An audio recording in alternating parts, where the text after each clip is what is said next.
میں دنیا میں قدم رکھنے ہی والا تھا کہ دائی یکا یک چیخ پڑی ہے میاں بچہ تو الٹا آ رہا ہے۔ سب عورتوں نے منہ پر ہاتھ رکھ لیے اور جھانک جھانک کر دیکھنے لگیں جیسے کوئی انوکھی بات ہو رہی ہو۔ سارے زمانے میں بچے عموماً سر کے بل پیدا ہوتے ہیں، میرے خیال میں یہ غلط طریقہ تھا۔ آدمی جہاں جاتا ہے اسے پیر کے بل جانا چاہیے نہ کہ سر کے بل۔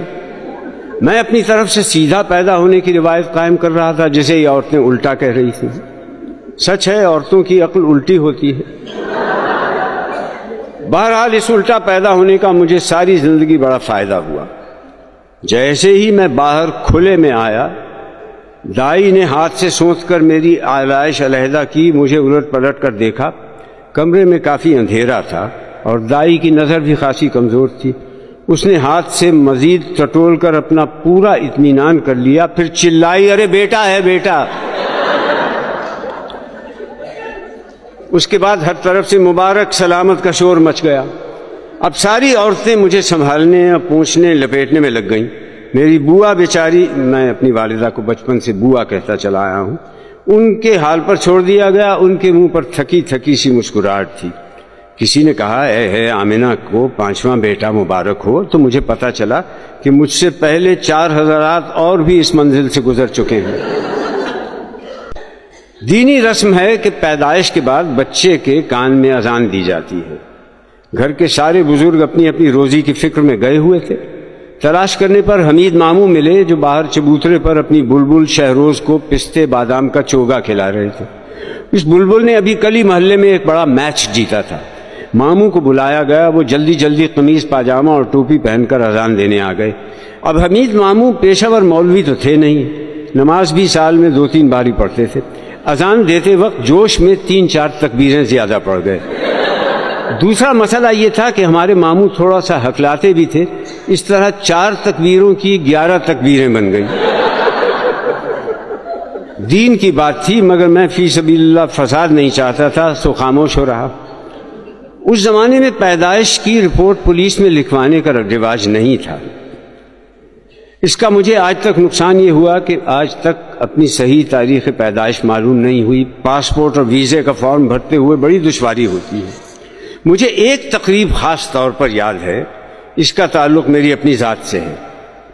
یہ میری ختنے کی تقریب تھی جو پتہ نہیں کیوں بڑی دھوم دھام سے منائی گئی۔ پورے گھر کی صفائی اور چونے کاری کی گئی اور اسے رنگین غباروں اور جھنڈیوں سے سجایا گیا۔ سارا گھر مہمانوں سے کھچا کھچ بھرا ہوا تھا، دیگیں کھنک رہی تھیں، ایک ہنگامہ برپا تھا۔ میرے کپڑے بہت عمدہ تھے، سفید ریشم کا کرتا، لٹھے کا پاجامہ، سنہری بروکیڈ کی شیروانی، سر پر گوٹا لگی چاند تارے والی ٹوپی، گلے میں تازہ پھولوں کے ہار۔ لوگ میری لیے طرح طرح کے تحفے اور کھلونے لائے تھے۔ بوا جانتی تھیں کہ میرے لیے بہترین کھلونا ایک دلہن ہو سکتی تھی، سو انہوں نے اس کا بھی انتظام کر دیا۔ ایک دور سے آئی ہوئی میرے رشتے کی کم عمر خالہ کو رنگین کپڑے پہنا کر ہار پھولوں سے تیار کر کے دلہن بنا دیا گیا۔ یہ میری زندگی کا سب سے بڑا دھوکہ تھا۔ ادھر میں زرق برق کپڑے پہنے اپنی دانش میں دولہا بنا ہوا تھا۔ حمید ماموں مجھے گود میں اٹھائے پھر رہے تھے۔ ہر شخص پیار و محبت سے پیش آ رہا تھا۔ میری کچھ سمجھ میں نہیں آ رہا تھا کہ کیا چکر ہے۔ تھوڑی دیر کے بعد ماموں بڑے بہلاوے پھسلاوے سے مجھے مردانے میں لے گئے۔ وہاں سارے مرد مہمان جمع تھے۔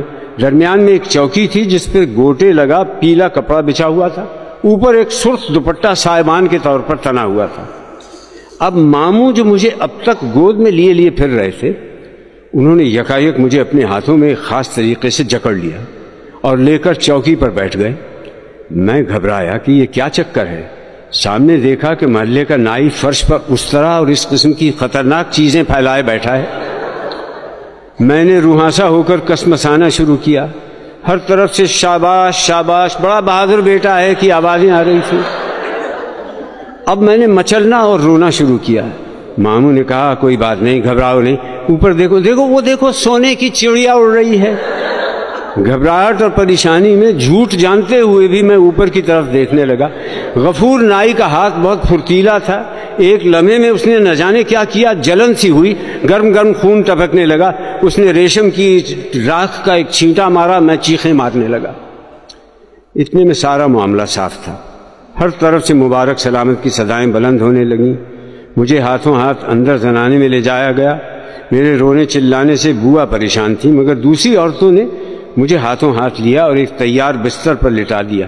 چند عورتوں نے مضبوطی سے میرے ہاتھ پاؤں جکڑے ہوئے تھے۔ تحفے میں آئے ہوئے کھلونے میرے ارد گرد ڈھیر کر دیے گئے۔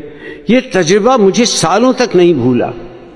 میں جب بھی کسی کو سجا بنا دولہا دیکھتا تھا